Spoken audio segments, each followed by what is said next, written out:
Nii on keskkond, mis aitab uue auto ostjal valida endale sobiva auto. Kasutaja saab meie portaalis siis leida endale sobiva auto, mis sobib just tema vajadustega, vastates mõnedele lihtsatele küsimustele selle kohta, kus ta elab, kus ta sõidab, kui suur on ta pere, mida on vaja autoga vedada. Ja siis vastavalt nendele vastustele siis meie poolt välja töötatud algoritm leiab siis just tema profiilile sobiva auto. Kui me võtame väike pere või noor pere linnas, kelle lapsi ei ole näiteks ja sõidavad ka suurem osa ajast linnas, et siis tingimata ei ole vaja suurt maasturit, vaid pigem on praktiline auto üks väike auto, aga kui minna autopoodi, siis võib-olla see maastur on selline, mis äratab tähelepanu, aga pärast kui selle autoga sõita 3, 4 või 5 aastat, siis on see ilmselt ebamugav.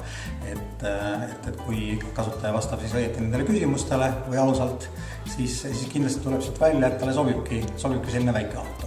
Samas, et kui me võtame näiteks ühe taluniku, kes elab maal, kuhu on rööpas tee ja talvel tihtipeale on ka lumi lükkamata, siis temale sobib kindlasti paremini maastur. Võib-olla ta teab seda, võib-olla ta ei tea seda, et võib-olla ta käib vaatab hoopis mõnda universaali sõiduautot, millel on suur pagasiruum, et saaks oma toodangut turule tuua, aga kui ta talvel ei pääse sealt lumest läbi, siis ei ole sellest palju abi, et tal see kartulikotid sinna autosse mahuvad, kui ta neid turule tuua ei saa. Autosid ostetakse nii, et kõigepealt loomulikult tehakse eeltöö, otsitakse internetist informatsiooni, et loomulikult on hästi palju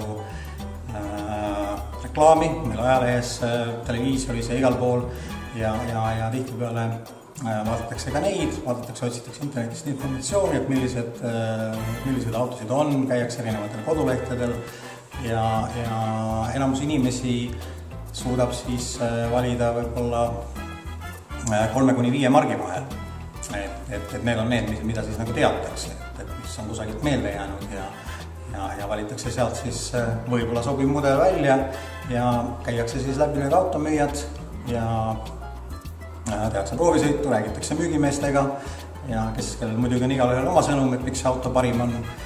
Samas võib-olla jääb sinna kusagile kõrvale hoopis mingisugune 4. või 5. või 6. automark või mudel, mis võib-olla oleks sobivam, aga mis parasjagu ei tulnud meelde.